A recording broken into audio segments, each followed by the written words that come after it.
Assalamualaikum warahmatullahi wabarakatuh.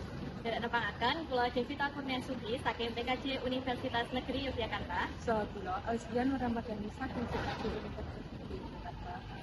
Sugeng hamreksani. Sangkan Paraning Dumadi adalah filosofi yang mengajarkan asal dan tujuan hidup manusia. Filosofi ini mengajarkan kita bahwa manusia berasal dari Tuhan Yang Maha Esa dan pada akhirnya akan kembali kepadanya. Makna filosofi tersebut juga ditampilkan secara simbolis dalam arsitektur tata ruang kota Yogyakarta.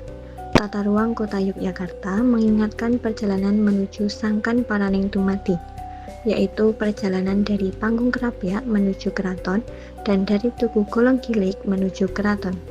Perjalanan dari Panggung Krapyak menuju Keraton ibaratnya perjalanan manusia menuju asal-usul kehidupannya.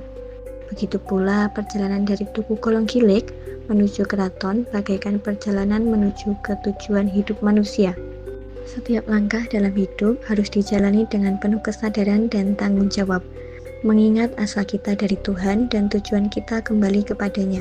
Kota Yogyakarta mengajarkan kita untuk selalu mengingat perjalanan spiritual ini dalam kehidupan sehari-hari, menjaga keseimbangan antara asal-usul dan tujuan dalam menjalani hidup yang bermakna.